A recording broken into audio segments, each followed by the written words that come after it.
Where is Putin's counterattack into Kursk? After now over 2 weeks since the Ukrainians have launched a cross-border raid into Russia and have taken a large number of settlements, a fairly large number of square kilometers of Russian territory, many people are complaining on the Russian side that Putin's response has been slow and halting, and that it hasn't been very effective. And they're saying, where is this vaunted Russian army that everyone talks about here, and why has Ukraine still had so much success? Well, we're going to break down that today and kind of take a look at what's actually going on and what may be about to come. And we have one of the best people to go through this with the co-host of Daniel Davis Deep Dive, Larry Johnson, former CIA officer and just incredible analyst. Larry, welcome back. And again, thanks for stepping in while I was out. Man, I'm glad I'm back in the seat where I am. It's too much pressure sitting where you are. The heavy load of responsibility. So, yeah. Well, yeah, and I can tell you, so many people had so many good things to say about when you were doing the job there, and so we truly do appreciate you stepping in, because I didn't want to leave our folks, it's 9 days without any kind of updates or also. So, right, much appreciated. Thank you. My pleasure. So now let's look into the situation here. So just kind of on the surface of it. We're going to talk some specifics. We're going to show the map here in a second about what has actually been going on. But what is your off-the-cuff comment to when you've read some of these comments, especially in the Western press, that Putin has been caught off guard, that he has been very slow to react? I saw some that said he doesn't do pressure very well, and that he's halting and difficult in his responses. Generally speaking, how do you view those comments? Yeah, I can't figure these people out in the West that are keen to try to get rid of Putin. They want to get rid of Putin, I guess, to give him now more control in Russia, except Putin's the moderate. Putin's the one who's cautious and not eager to go out and cause casualties. Putin's the one trying to avoid World War III. And so they want to get rid of him and put in Medvedev, who's talking about nuking the West. And I mean, he's not doing theory. He wants to do it. So it's the craziness of that. I think what we're looking at here, and we'll go back into your history. Did you ever do the battlefield tour of Gettysburg? Oh, you bet. Yeah, it's not far from here. You bet. This is Ukraine's version of Gettysburg, because sort of like General Lee, they came across the border with their ultimate intent. Like Lee's ultimate intent was to try to get to Philadelphia, take Philadelphia, create really a strategic dilemma for Abraham Lincoln, and force the North into some sort of negotiation. And that's where what you're looking at, what the NATO planners came up with Ukraine was, let's launch you across the river. Let's launch you up into Russia. And your goal is ultimately to get to that nuclear power plant. And so I don't think these were like, we've identified 4 or 5 things that they were wanting to accomplish. And I don't think they're all mutually exclusive. They wanted to get a hold of the power plant and use that as bargaining leverage. They wanted to try to use that attack as a way to draw Russian forces out of the Donbass. So I think it's possible for them to have had several objectives. None of them are actually very well thought out. And in the same way that Gettysburg was the high water mark for the Confederacy, I think this has really been the high water mark for Ukraine as far as their last gasp, because they have depleted some of their key units. They're depleted armored vehicles, artillery, air defense systems. So their ability to reform and make another run at anything has been severely weakened. Meanwhile, the notion that, this has really sent Vladimir Putin on his heels. So it was last Friday. Putin flies to Azerbaijan, saunters down the airplane. It says hi to President Aliyev. They're backslapping. Man didn't look worried. You'd see some people that would have that nervous look, like the Zelensky look. Let's call it that. He didn't look like Volodymyr Zelensky. He was getting the tour, and then they had the summit, and gets Azerbaijan say, "Hey, we want to join BRICS too," and then Putin's off so he's not showing any signs of alarm or caution. What the Ukrainians have done is they mounted this operation, and it was in part of a big propaganda operation in order to convince many in the West, oh yeah, they still have a fighting chance. And yet, ironically, that's being done at the time that the Germans are going, we don't have another dime to send you, Ukraine. Sorry about that.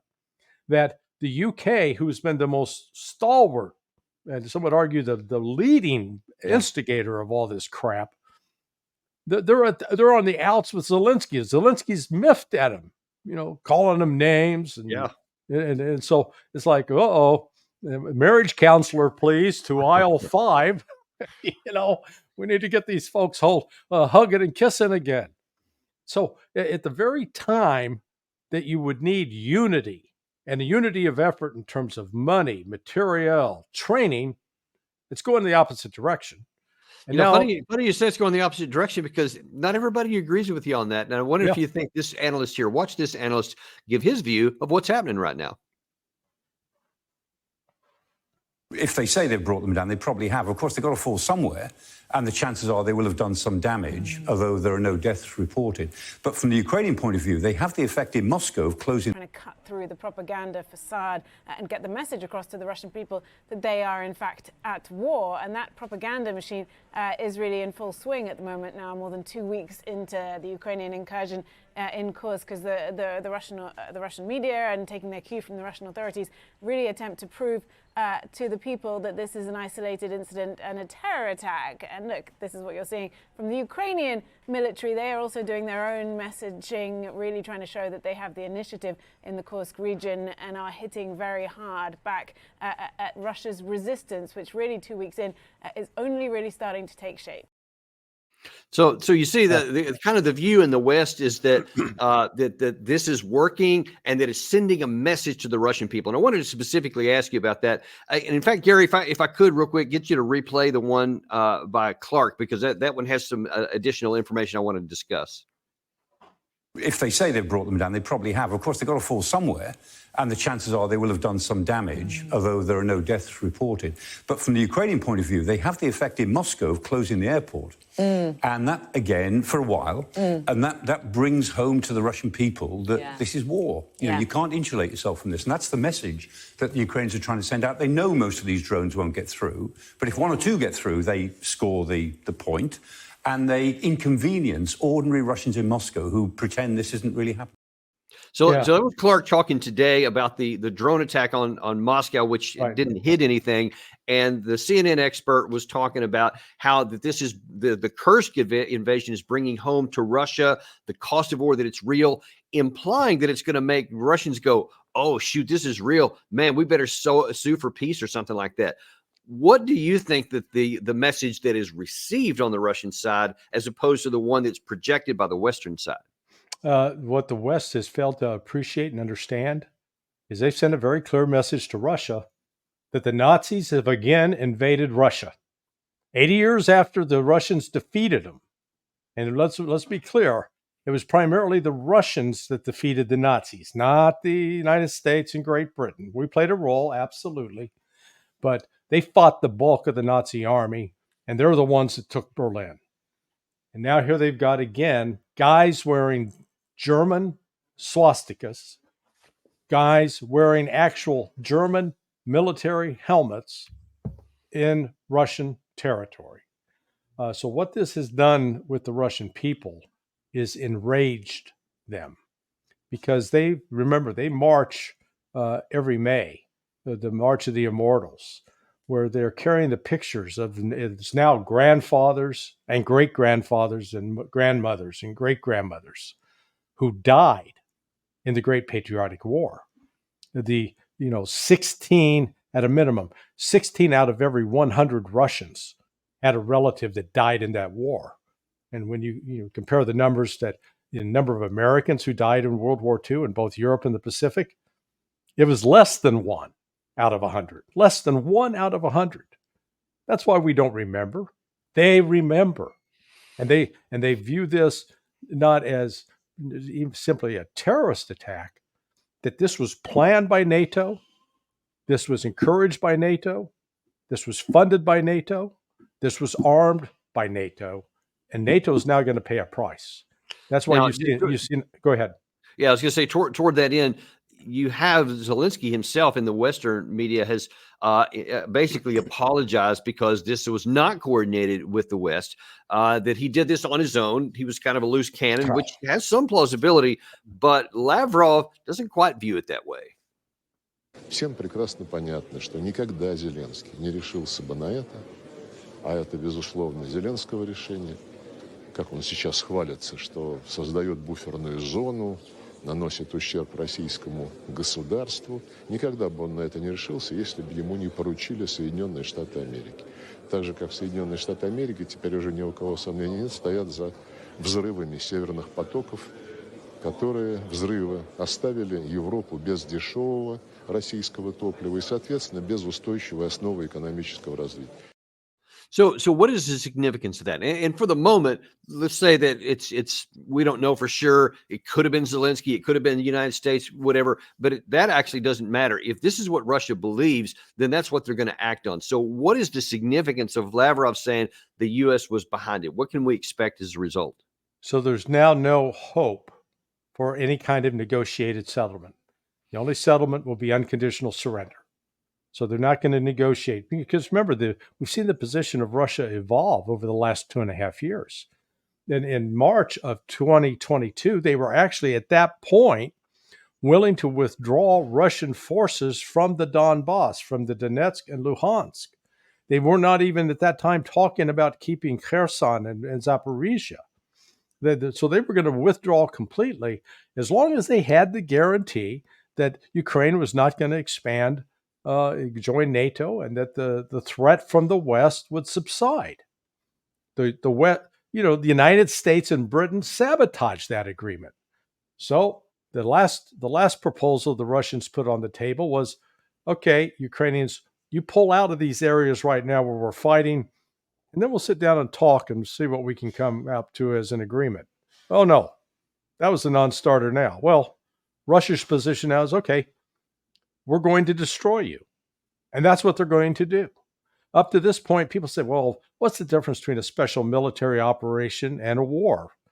In a war, you get civilians killed. You destroy significant infrastructure. You make the country unlivable that is going to have to be completely rebuilt. Up to this point, the Russians have avoided significant, even consequential civilian casualties in places like Kiev and Lvov. They've focused upon hitting military infrastructure. They focused upon taking out factories and warehouses where armaments are stored. That's going to expand. And so I think what you're looking at is even the potential that now Russia may be, at the time of its choosing, will take out USISR, up to and including our satellites. It could get that serious, because what they view now is the United States has crossed a red line. They have invaded Russia.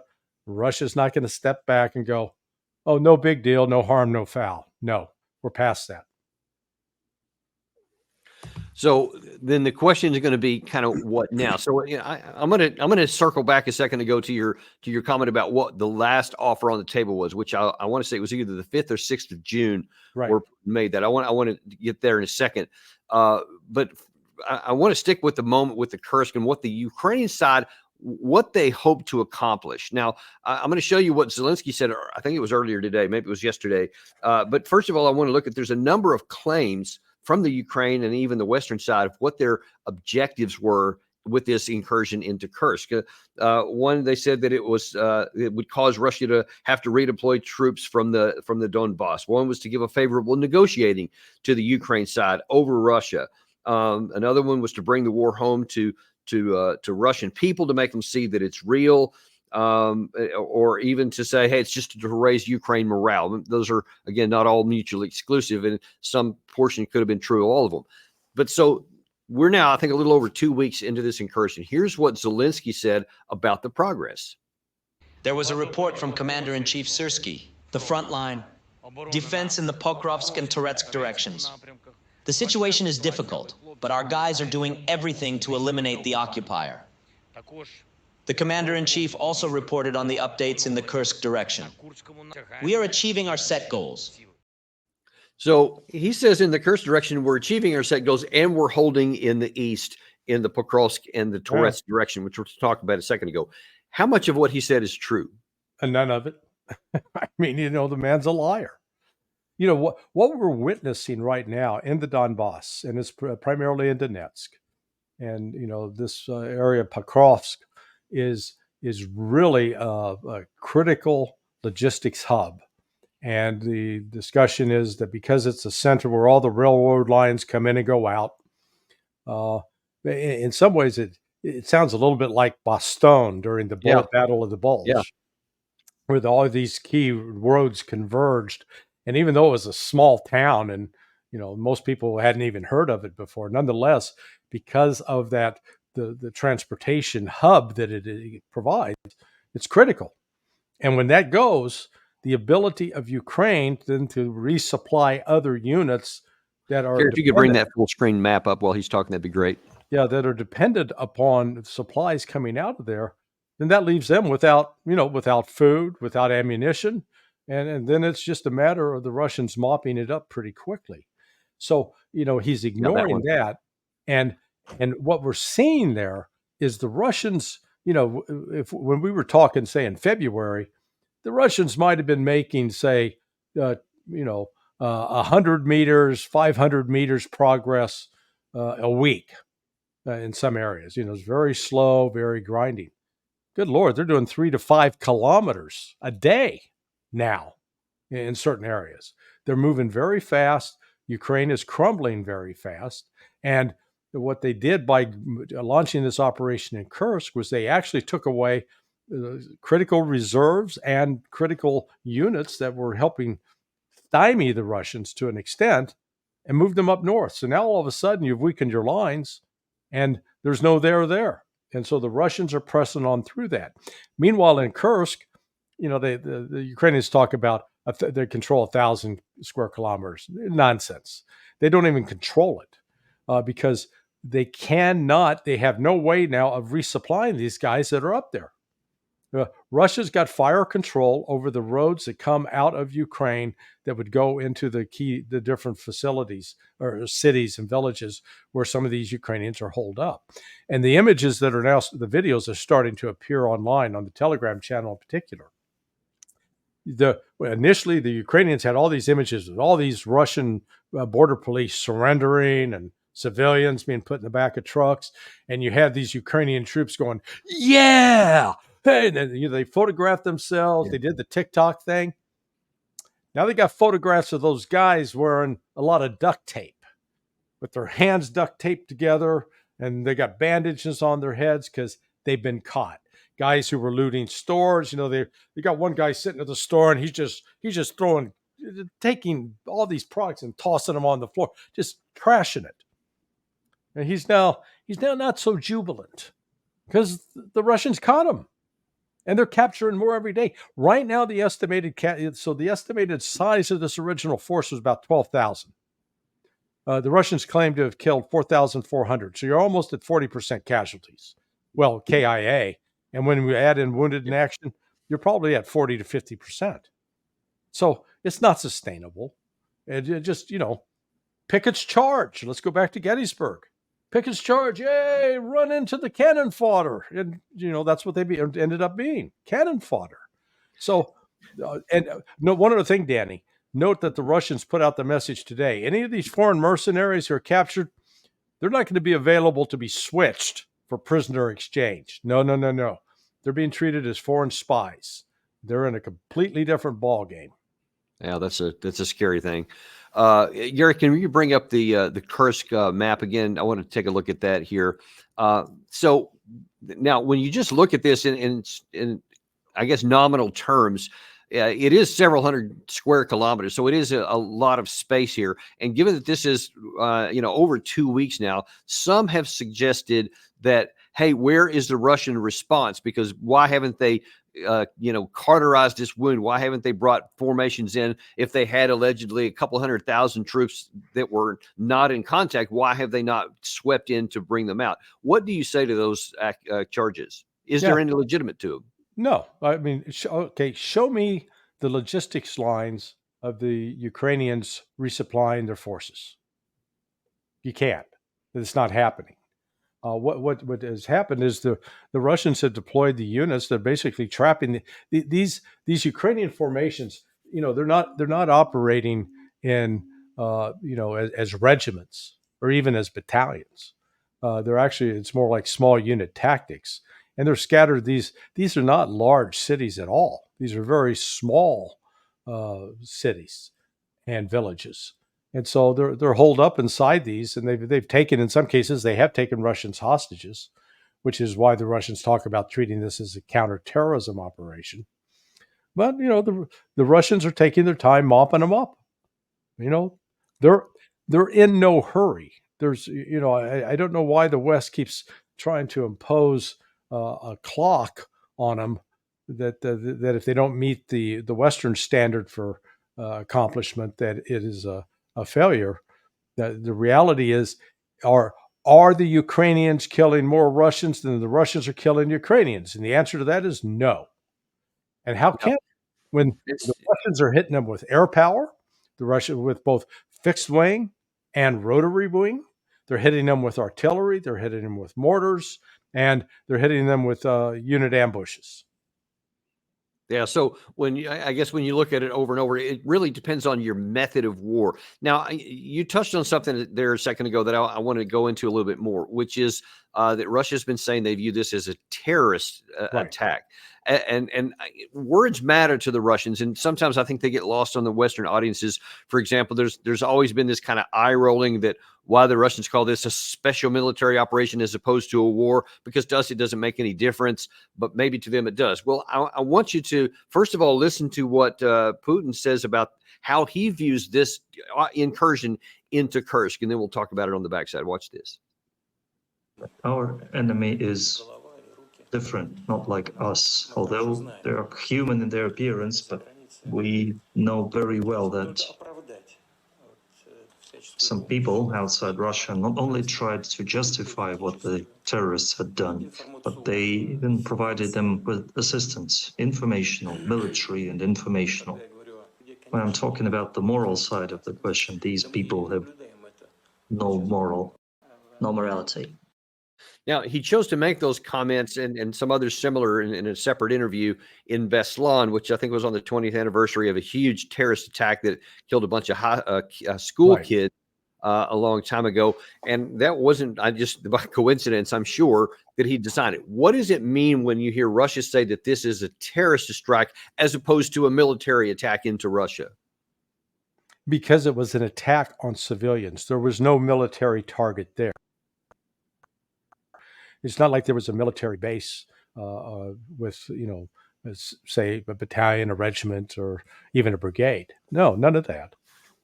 There were not entrenched defensive positions. It was basically a border region where you'd have the normal controls.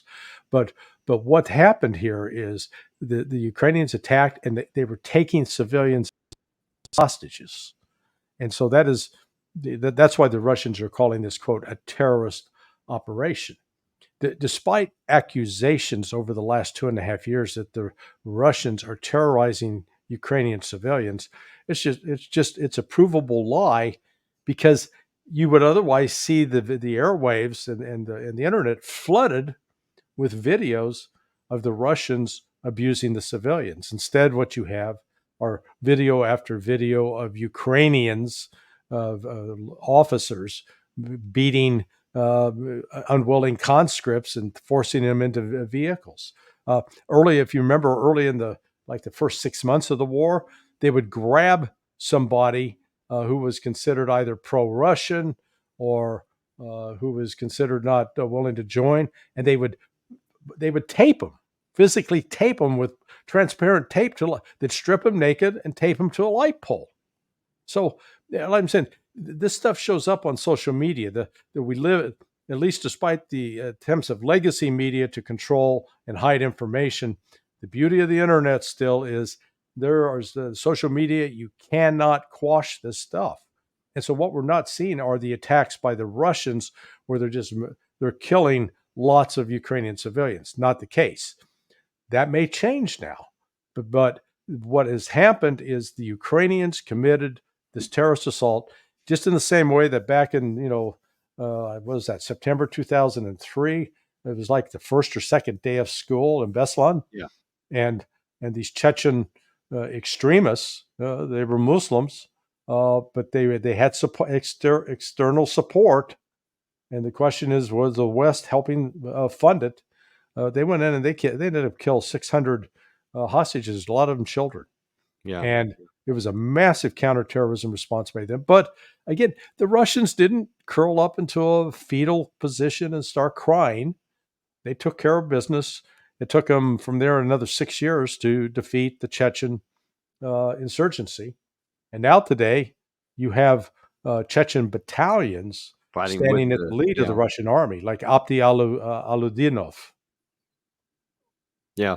And one of the other things that's interesting is, so if one of Zelensky's objectives with this was to put Putin on his back heels, to make him say, oh, man, I didn't know that our country would be invaded, so now we better make some negotiations. I saw earlier today on some of the Western media some speculation among some of the so-called experts that, well, what Ukraine could now do is to exchange some of this territory in Russia for some of the territory that the Russians have with Ukraine, and so they'll make this one-for-one agreement. Well, if there was any confusion on this point, at least up to this point, Vladimir Putin seemed to squash that when he said something very different to some of his troops.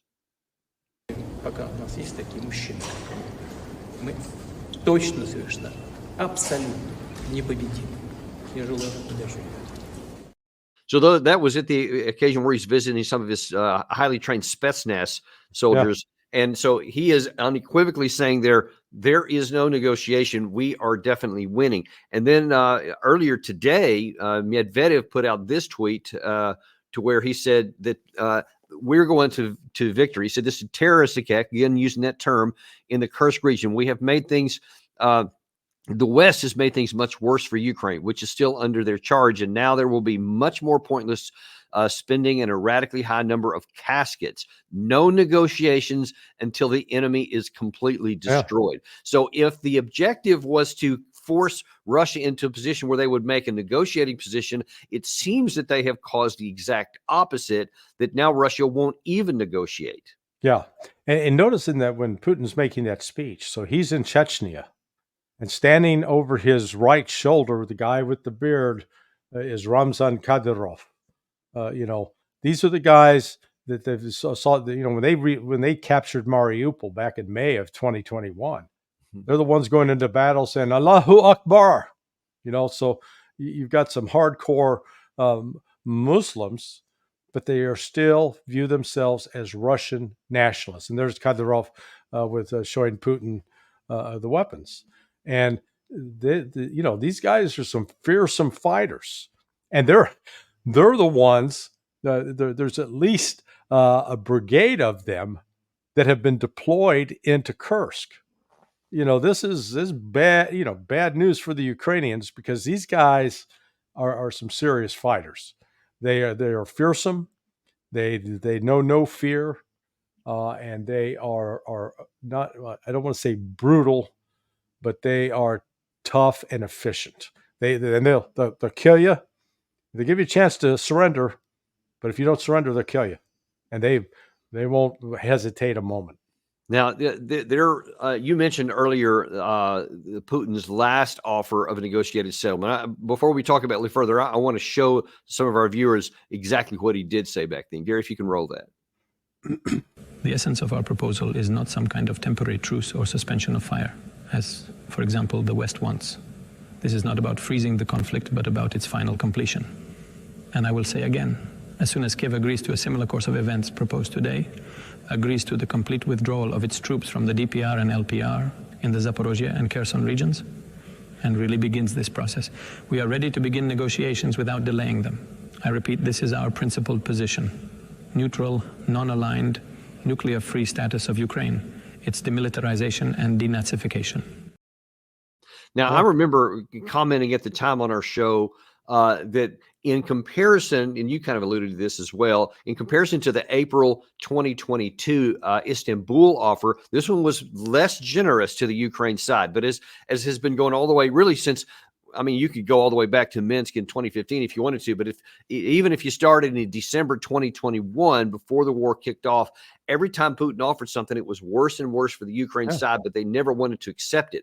Now then, after this Kursk event incursion happened, you had, I think it was the deputy chief of mission for the Russian UN Council for the United Nations said, that deal that Putin offered then is now off the table. And we just showed that Medvedev claims that there won't even be anything to replace it. But now then they're going to go on a methodical military victory. So my question is, can Russia do that? Can they turn this special military operation into a military conquest so that they just issue terms? Is that even possible, or is it just, hypothetical? No, it's not hypothetical at all. In fact, what this means is previously they would have, Russia would have been willing to actually, once Zelensky or the Rada came up with somebody that was viewed by the Russians as a legitimate negotiator, that they could maintain their government, that Russia was not going to insist upon restructuring all of Ukraine. They're going to restructure Ukraine. They're going to take, I believe they will take Kiev. They're going to take Odessa. And the only way that this is going to end is with a complete unconditional surrender by the Ukrainians. And that means, Zelensky is either going to flee into exile or he'll be taken prisoner and tried in Russia. Okay, so now that's a pretty radical and bold statement, and I'm curious what you say to the critics who I think with some justification say, okay, this has been 2.5 years and Russia is just making incremental progress here, but you're talking about taking Odessa, Kharkiv, and even Kiev, which would seem to take a lot more troops and a lot more time. What time frame are we talking here, and why could Russia do that now if they haven't been able to do it after 2.5 years? Well, again, the United States keeps putting these unrealistic expectations on the Russians, and we can't even win a damn war. So, I mean, let's be honest about, we're in no position to sit and tell the Russians, hey, here's how you do it. We're like that driving instructor whose car is all banged up because he keeps crashing into trees and light poles, trying to tell everybody else what they need to do to be a safe driver. Yeah, buddy, stay in your own damn driveway, okay? So what Russia did at the outset of this war, Russia's standing army was about 700,000. Well, they built it up now. It's 1.4 million, last I counted. And I think it's continuing to increase because they've had a surge in people now wanting to join up, number one. Number two, when Russia launched that special military operation, they didn't take out Western satellites. They didn't destroy the ISR capability of the West, which was feeding Ukraine directly. They left it intact. In a war, Ukraine takes that out. And once they take that out, then they know they're under something else. But again, Putin's objective was to minimize the chance of this expanding into a nuclear war with the West. And they're going to limit it to destroying the Ukrainian military capability, but they're going to do it at the Russia pace. And so, again, let's go back to the beginning when you had about 125,000 Russian troops attacking a force that was at least 5 times larger than them. And you know from your own experience that that's the exact opposite of what you want to be in an attacking force. In an attacking force, you want to have at least a 3 to 4 to 1 advantage in manpower. And so, but Russia was very methodical and controlled what it did. And it took Mariupol, and it's captured every major supply base in the Donetsk and in Luhansk. It first secured Luhansk really more than a year ago. Luhansk, the entire republic, was basically secured. It's been Donetsk where the bulk of the fighting has been since 2014, but now here they are. They're on the verge within the next week or so of just breaking the back of Ukraine and Donetsk. And so then their position, because now instead of 700,000 troops, and with only 100,000 of them committed to battle, They're now probably got 800,000 committed with an additional reserve of 600,000 who are trained. And they're going through at least 6 months of training, and they're going through military exercises. And meanwhile, the Russian military factories are increasing output. And what are we doing in the West? Hell, we can't even meet recruiting goals for the U.S. Army. I think the Marines are sort of staying above water, or what they do is they lower the number they say they want to recruit for a year, and they say, "Hey, we made our goal." Yeah.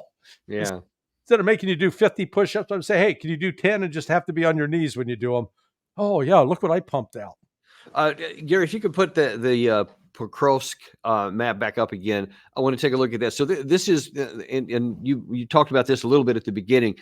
In the upper left-hand corner, that right underneath the little north, south, east, and west symbol there, you see the city of Pokrovsk, which is where this big incursion is now pointing.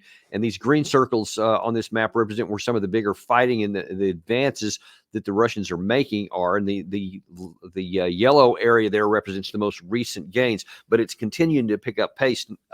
Now we had was a Wyatt from Defense Politics Asia this morning talking about that, and he showed why the Pokrovsk was so important, which you mentioned there too. It is like Bastogne, where it had 7 roads and rail lines coming out of it, which would pose a lot of threat. But you see that even as much pace as this has taken on, it still has been very slow. And you look at, say, for example, Chesov Yar, where it's been many months that Russia's been trying to take it. They still haven't, although they're making little progress. But if that has been what they have done up to this point, how would you see them transitioning to where they could take a major city like Kharkiv or even Kiev? And are we talking like another 2 or 3 years, or how would Russia change what they've been doing? Well, no, I don't think it'd be another 2 or 3 years at all, because the West is not going to be able to sustain the supply lines into Ukraine. That's the bottom line. You're not. Again, we talked about it earlier. It'd be one thing if we were seeing growing unity and resolve by NATO saying, "Yeah, by God, we gotta stop those Russians." You're seeing the exact opposite. You're seeing that they're starting to fray. The Germans are pursuing their own thing, with these stories coming out about the Ukraine blowing up Nord Stream, even though they didn't. It was the U.S., but nonetheless, those stories coming out to discredit Zelensky and Zaluzhny. Ukraine is in a position where it is utterly dependent now on supplies, both financial, military, and others from the West. So we're not even talking about winter now, because they're going into winter this year with probably 60 to 70% of their electrical capacity gone. And so how are they going? The ability to heat buildings, particularly these high-rise apartment buildings where no electricity. I lived on the 21st floor of a condo once over in Fort Lauderdale, and I tried walking those stairs a couple of times. I tell you what, either you're going to be in really great shape or you're going to die. But it's the kind of thing you don't want to have to do on a daily basis, and so just those practical realities are going to affect the ability of people to live. And you're talking about that Gary's showing on the screen, what you were talking about a minute ago. Germany planning to cut its aid to just 6% of the current total.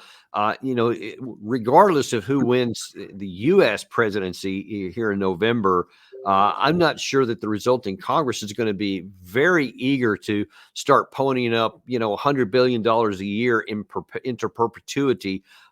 You already had Zelensky complaining, like you said, about the UK, the US, France, and a couple of others about, hey, where's all the vehicles? Because they are really burning through them pretty fast in the Kursk area right now. And I'm not so sure how those are going to be replaced. And potentially that could hasten some of the military defeat. I think all those things play a role in this. Well, yeah, it'd be one thing if we were, looking and seeing in like Detroit, Michigan, and places in Ohio that these automobile plants were being converted into defense production.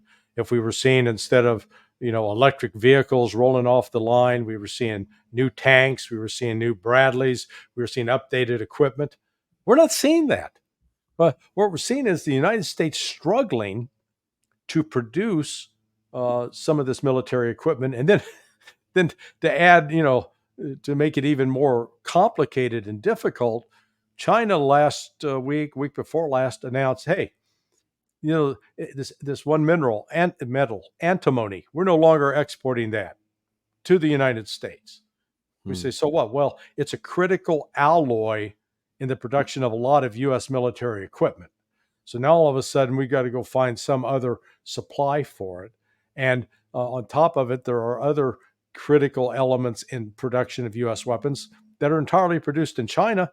And China's basically said, hey, we're fed up with you, the West, threatening to go to war with us in China, and you insult us, and then you tell us you're going to take back Taiwan. No. We're on a whole new stage in terms of our relations. So the global picture ends up, if we were just talking about the conflict in Ukraine, with the war between Russia and Ukraine, it'd be one thing. But then when you add in the logistics and air operations and naval operations that are taking place in the Mediterranean, the Red Sea, and the Arabic Sea, just south of Yemen, all of a sudden, the U.S. logistics capability is getting strained. And then at the same time, we keep talking about up in the ante with China, to go into conflict with China. I mean, we're writing checks with our mouth that we can't cash. Yeah, that's across the board. And when you look at all these fundamentals, and we'll just keep it in the Russia-Ukraine war for the moment, the only rational play is to recognize the limitations of power, to recognize the imbalance of power and the advantage of Russia, and to seek a negotiated settlement on the best terms that you could possibly get. But we had on Monday night, I think it was, President Biden was speaking at the Democratic Convention in Chicago, and he made this big, famous, boisterous claim that, I stand firm against Putin, and we don't bow down to anybody, and neither is Kamala Harris if she wins, et cetera. So it seems like we're locking ourselves in, especially if she wins, and there's a good shot that she may, that we're not going to do that. And so in the last few minutes that we have here, what do you see for the United States if we don't come to reality and we do stick to this fiction that we can just be, bold and decisive and in your face with Russia? If we keep going down that path, what is the outcome going to be in Ukraine? We're going to lose. We'll be the ones embarrassed, because it will be demonstrated that despite all of our training, all of our equipment, all of our funding, everything we've done to turn the Ukrainian army into a proxy of NATO to defeat Russia, that Russia's defeated NATO. That's going to be the essence of it. And, the Russians aren't making any secret of that now. And again, all this is taking place with the backdrop of the growth of BRICS, Russia strengthening military alliances with other countries, Russia's direct involvement with Iran, which, that's a whole different subject. But it's showing that the United States is becoming irrelevant. It used to be we were like that old E.F. Hutton commercial, when, hey, my broker's E.F. Hutton, and E.F. Hutton says, and everybody goes quiet and is listening. That used to be the United States in the 1950s, when England and France and Israel got together and decided that they were going to take over the Suez Canal. Eisenhower said, no, everybody back in your lane, get out of there. And they listened. Now we can't stop the Houthis. The Houthis won't even listen to us. We supposedly are telling Ukraine, oh, don't do this. And I guess Ukraine, according to some of these articles about, that Ukraine did the Nord Stream pipeline, decides that they're going to flip the bird at the United States and go do whatever they want. And then when they do whatever they want, do we withhold aid? Oh, no. Do we recall advisors? Nope. Do we stop sharing intelligence with them? Oh, absolutely not. So, and we're a neighbor. Larry, in that picture you just drew there, and you can add in how we basically have become the foreign proxies of Israel too, because Netanyahu runs our national security, whatever. In light of all of that, here's how the current president still views America. Watch this. Name me a country in the world that doesn't think we're the leading nation in the world. Without America, not a joke, think about it. I'm being literal. Who could lead the world other than the United States of America? Well, guess what? America's winning, and the world's better off for it. America is winning and the world's better off for it. And as you just graphically pointed out, we can't even control our so-called allies, much less tell Russia and China what they're going to do and that everybody's better off for it. That's a dangerous combination when you have that kind of delusion about your own power and oblivious to the power elsewhere and what else is going on here. And that doesn't, lend itself to a lot of optimism for how this could turn out. Yeah. And it'd be one thing to say, okay, this is crazy. This is crazy Joe Biden. It's just him, but it's not just him. Yeah. Because it's the views he's expressing. That was a speech written for him. Okay. He still can read it. He wasn't speaking extemporaneously. So that means there are some speech writers sitting there in the White House or over in the West, in the old executive office building, writing this crap.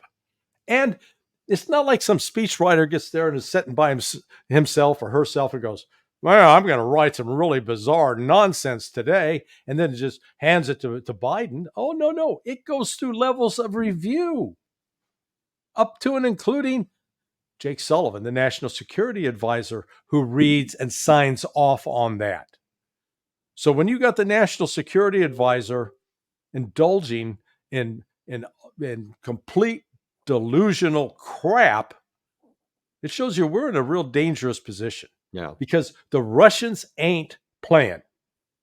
We make a real big mistake in underestimating what the Russians are capable of doing. We mistake patience for weakness. Yeah. And that is the very, very last thing you want to do is all of a sudden when they hit us, and they will hit us, and they will hurt us, we're going to go, hey, why'd you do that? Without a clue, without being willing to acknowledge that, well, we blew up your Nord Stream pipeline. We've been pumping weapons into Ukraine for the last 10 years that have killed Russian civilians. We've helped carry out attacks that have hit Russian infrastructure. So, yeah, maybe there's something called karma coming home to roost. Well, karma or just reasonable consequences to actions, which we don't like to do. Either way, it's not looking good for us. But listen, we always appreciate you coming on and sharing your insights with us, and especially on what the Russian side may do. We certainly encourage everybody to go to your blogs out there, sonar21.com, where you can keep up with Larry and all the things he's talking about on a daily basis. We go there too, and so we steal some of your ideas. But appreciate you having on, man. Hey, look, when I was at CIA, we said anything worth doing well is we're stealing from someone else. Okay, so very good then. But thanks, and look forward to having you back on very soon on the next episode, and we'll see what happens next. Thank you. Welcome home. Thanks very much. And thank you guys for coming on too. I'm going to jump off here. I'm actually going to be on the former British Parliament George on his show, the mother of all talk shows. Yeah, MOTS. Going to be coming up on that shortly. Especially if in the UK, I know a lot of you guys watch that. I'll be there shortly. So look forward to seeing all of you there. Please be sure to like and subscribe. That's a lot more important than you may think. Share this video with anybody else because, folks, we remain unintimidated and uncompromised to bring you the truth, no matter what it is. And we'll see you on the next episode of Daniel Davis Deep Dive.